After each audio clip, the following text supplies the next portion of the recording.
ऊसतोडीच्या पैशाच्या वादातून चुलत्याचा खून, पुतण्याला जन्मठेप. ऊसतोडीच्या पैशाच्या कारणावरून चुलत्याचा खून करणाऱ्या पुतण्याला वडूज पोलीस अतिरिक्त जिल्हा व सत्र न्यायालयानं जन्मठेपेची शिक्षा सुनावली आहे. संदीप वसंत चव्हाण, वय वर्ष 28, राहणार कारंडेवाडी, तालुका मान, जिल्हा सातारा, अशी दोषी ठरलेल्या आरोपींची नावं आहेत. घटनेचा तपशील. ही घटना 19 मे 2020 रोजी पहाटे 3च्या सुमारास कारंडेवाडी कुकुडवाड इथं घडली. आरोपी संदीप चव्हाण याचं त्याच्या चुलता लक्ष्मण अण्णा चव्हाण, वय वर्ष 49, यांच्यासोबत ऊसतोडीच्या पैशावरून वाद झाले.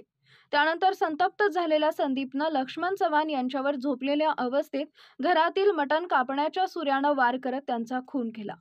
या घटनेनंतर मसवड पोलीस ठाण्यात भारतीय दंडविधान संहिता कलम 302 अन्वये गुन्हा दाखल करण्यात आलेला आहे.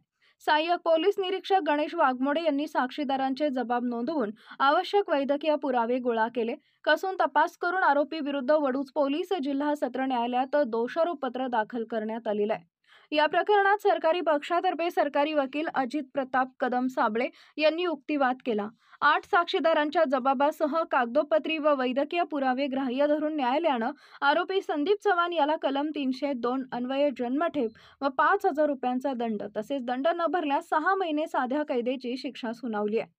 या खटल्याच्या यशस्वी निकालासाठी उपविभागीय पोलीस अधिकारी अश्विनी शेंडगे, मसवड पोलीस ठाण्याचे सहाय्यक पोलीस निरीक्षक अक्षय सोनवणे यांच्या मार्गदर्शनाखाली प्रॉसिक्युशन स्क्वॉडमधील पोलीस उपनिरीक्षक दत्तात्रय जाधव, महिला पोलीस हवालदार विजयालक्ष्मी दडस, पोलीस कॉन्स्टेबल सागर सजगणे, पोलीस कॉन्स्टेबल अमीर शिकलगार, पोलीस कॉन्स्टेबल जयवंत शिंदे यांनी उल्लेखनीय मेहनत घेतली. विजन 24 तास न्यूज संपादक अहमद मुल्ला, मसवड.